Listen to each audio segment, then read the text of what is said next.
Honorable señora embajadora Cristina Barrios Almanzor, cónsul general de España en Miami. Señor Emilio Sánchez, presidente de España Florida 500 años.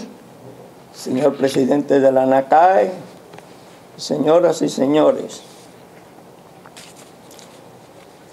Me produce gran satisfacción participar en la presentación de este libro, porque voy a compartir el micrófono con mis amigos Fran de Barona y el autor Salvador Larrúa,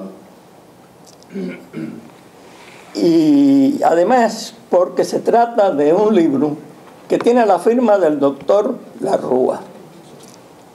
El doctor Larrúa ha publicado muchísimos libros y todos tienen una característica que yo diría que es casi un sello, y es el de la totalidad, porque ya nos tiene acostumbrados a buscar todos los datos, a registrar todos los rincones, a encontrar todos los antecedentes y presentarnos obras que aspiran siempre, y muchas veces lo logran, a hacer la obra definitiva sobre la materia. Así lo ha hecho en este primer volumen de Historia de la Florida colonial hispana. Perdón.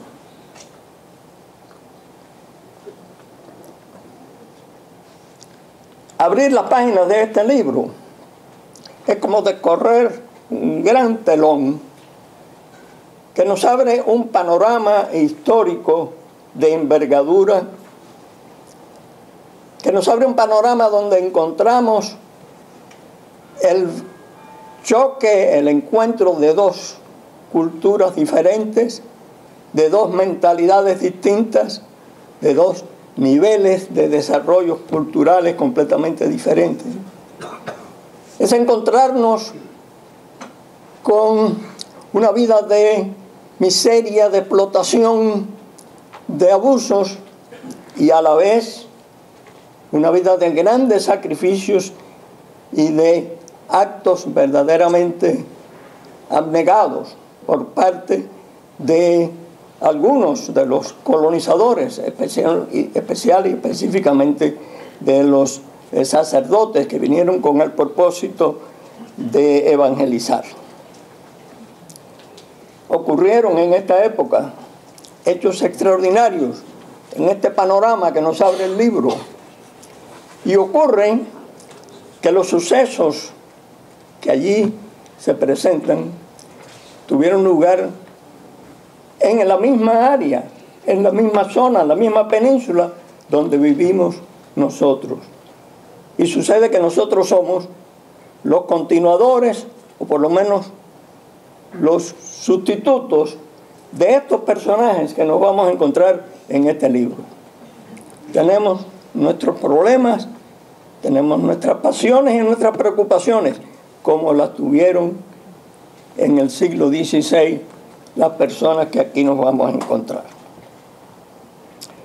La historia de la colonización española en América presenta una variedad casi infinita de diferentes situaciones, de diversas circunstancias, muchas veces dependiendo del grado de violencia, el grado de abusos que cometieron los conquistadores, del grado de resistencia que opusieron los nativos. Se ha dicho que la más fácil y pacífica de las colonizaciones fue la de Cuba, y se ha dicho también que la más cruenta, la más cruel, fue la conquista de la Florida. Si comparamos efectivamente la conquista de la Florida con otras que se realizaron en el Nuevo Mundo, vemos que las circunstancias fueron diferentes, y fueron muchas veces diferentes los resultados. En Cuba, los colonizadores se encontraron con una raza débil, de poco desarrollo, que no tenía posibilidades de oponer resistencia alguna. Coincidió también que Diego Velázquez, el conquistador, era un hombre de mano suave, mereció el elogio del rey de España por la forma pacífica con que había conducido la conquista. Y además concurrió otra circunstancia y fue la presencia del padre Bartolomé de las Casas. El padre de las Casas muy pronto se ganó el afecto de los indios a tal punto de que solamente la amenaza de que el padre se iba a disgustar era suficiente para que los indios obedecieran e hicieran prácticamente lo que él les pedía. Y si comparamos la conquista de la Florida con las otras dos grandes conquistas del Nuevo Mundo, que fueron las de Perú y las de México, vemos también que hubo circunstancias diferentes. En Perú existía un imperio que había logrado controlar un número de tribus, de pueblos distintos. Había una cabeza, destruida esa cabeza, conquistado el imperio inca, quedó prácticamente conquistada la América del Sur. En México la situación era parecida, había también un imperio, por lo menos un pueblo que tenía una gran ascendencia, una gran influencia, que tenía el mayor poder. Pero además se trataba de un pueblo teocrático, que basaba su fuerza, sus esperanzas en el apoyo y el amparo de sus dioses. Cuando se demostró que esos dioses no tenían poder, que los conquistadores traían un Dios diferente, de amor, de compasión, pero también un Dios poderoso que los ayudaba, según pensaron los nativos, en las batallas. Una vez logrado destruir este mito de la ayuda de los dioses y una vez logrado conquistar la capital y destruir el gobierno que entonces existía, el resto del imperio mexicano y de todo México quedó completamente deprimido y fue fácil después realizar la conquista e imponer la nueva situación. En la Florida la cosa fue diferente. No existía un pueblo dominante en toda el área. Existía una cantidad infinita casi de tribus, cada una de las cuales tenía su propio gobernante, tenía su propio gobierno y su propio sistema. Los españoles tuvieron que conquistar estas tribus casi que una por una. Otro antecedente que contribuyó a hacer difícil la conquista y la colonización de la Florida fue el hecho de que algunos de los primeros visitantes que tuvo esta área vinieron con un propósito realmente ofensivo. Venían a saquear, a destruir las propiedades, a apropiarse de todo lo que pudiera tener algún valor y sobre todo a capturar naturales que luego los vendían como esclavos. Cuando llegaron los conquistadores en la Florida, los blancos europeos no tenían ninguna buena fama.